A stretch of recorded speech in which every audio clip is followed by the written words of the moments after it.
Hey, it's me, Jen, your host of The Whole Shebang. If you're watching this episode right now on YouTube, you get to see this face right now because the rest of the episode does not have a video with it. I made a cardinal mistake early on. I thought I didn't need all of the video files and I needed storage space more. I was wrong. And they're forever gone. But I also want to include the audio. So this particular episode is audio only. I hope you enjoy. Keep watching. Go ahead and look at the rest of them and you'll see plenty of videos there. In the meantime, you know what they say. You know what I say. We say, have a banging day. My name is Jen Briggs, and welcome to The Whole Shebang, where on Mondays you get what else but a mini bang. These short episodes are really meant to meet you where you're at, to help you set an intention or focus for the week, to consider a perspective that maybe you haven't before, and to answer the most common questions that not only propelled my personal and professional growth, but the best of the best I see around me. This is where we unbecome, shedding the layers and the old ways that aren't serving us anymore, and where we continue becoming, stepping into and magnifying more of who you really are and who you're meant to be. So buckle up, buttercups. We're diving in. Today, I want to talk about this idea that we sometimes have parts of ourselves that we may not like. All of these mini shebangs are for anyone who's looking to become a better version of themselves in any area of life. And I think that's a journey that we're all on. We're all sort of intrinsically wired to design to evolve and heal and grow, to do hard things, to let things burn, to look in the mirror. And as we go through that healing process, I think that the second part is we desire to sort of help other people do the same thing, which is why we're here today. But I realize on this journey, or I should say and not but, on this journey of growth and development, as we're so focused on looking inward, sometimes we can get into the trap of being really self-critical and beating ourselves up.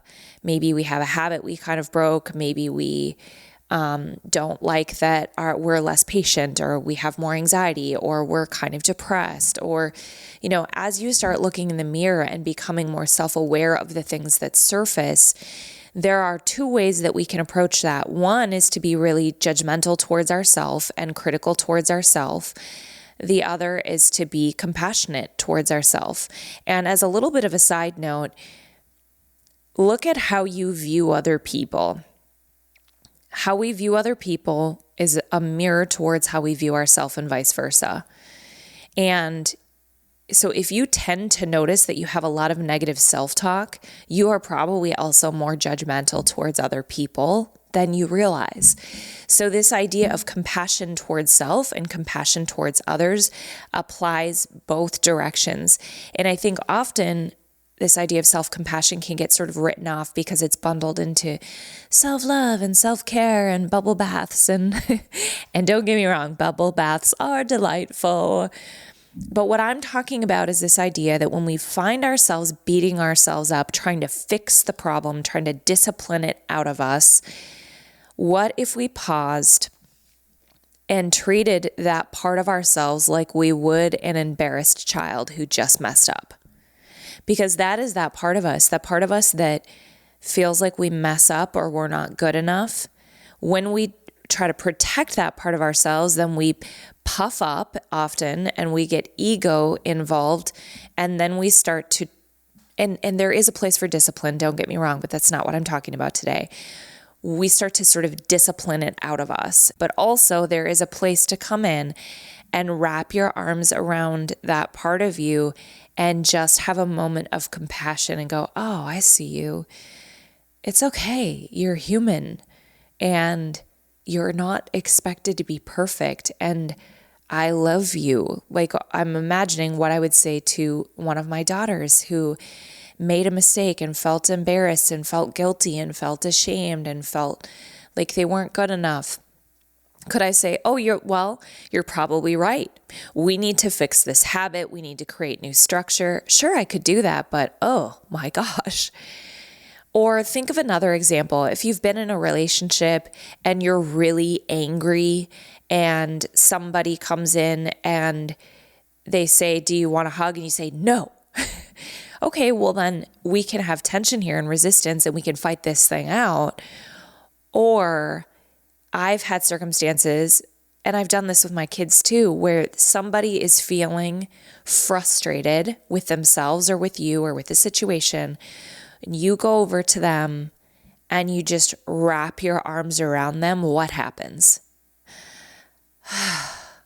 There's like a melting. There's a disintegration of the thing that you were holding on to.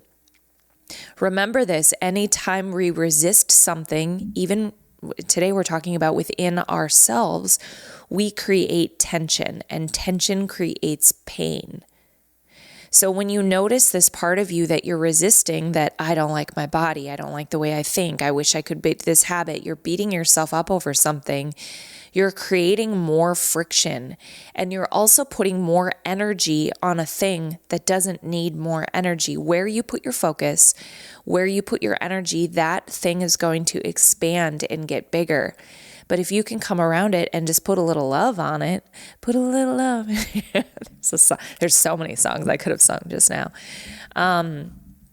It often will just sort of melt away. And that was my experience with the situation I was dealing with. I was feeling, like I'd gotten online on this dating app. It was about a month ago. I was feeling like I was in a pretty good rhythm. And I caught myself about 2 days where I was checking it more often than normal and feeling like I needed more feedback or wanted more feedback. And thankfully, I was self-aware enough to notice that cropping up. And then I got curious, which I think is a good second step. Get curious, where is that coming from? Why is that there? But shortly after that followed a bunch of self-criticism. Why are you feeling needy? Why are you doing that? Jen, you don't need that. Like, just get off the app. Like, I just started sort of mildly beating myself up over it. And then remembered this thing that I'd heard that I'm going to share with you. It is from Thich Nhat Hanh. He is a Buddhist that is very famous. And I'm just going to read you a snippet of something that he said. And he's talking about, he calls it suffering. So anytime there's anxiety, stress, shame, any of those like lower level things, he said, or fear, he said, so you recognize this. Sorry, let me back up. He was answering, what do you do when that stuff shows up, when friction shows up? He said, so you recognize that fear. You embrace it tenderly and look deeply into it.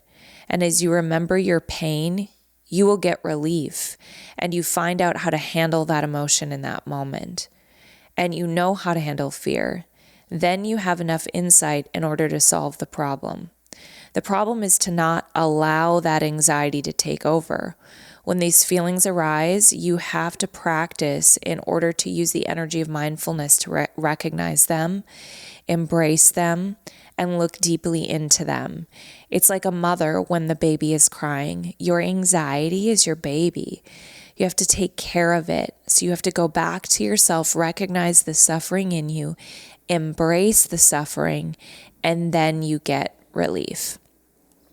That, my friends, is pretty magical. And so I'm going to throw this out to you. Whatever day you're listening to this, hopefully it's Monday, you set the intention for the week to experiment with self-compassion. I know some of you immediately are going to feel resistance to this idea because it feels fluffy to you. But if what you're doing hasn't been working, what if you just try this for a day or 2 or 5 or 7? That your intention is when you start beating yourself up or feeling critical or judgmental towards somebody else because the two are interconnected, what if you embraced that piece of yourself or the other person and had love and compassion for it? Just maybe see what happens. Notice how you feel and take a mental note of that. All right. You guys have a fantastic week. Thank you for joining me. And you know what we say, have a banging day. Hey, you. Yes, you. Thank you for tuning in today. I hope this episode is supporting you on your path to becoming the strongest, shiniest version of you. My goal and hope is to continue helping people through this podcast.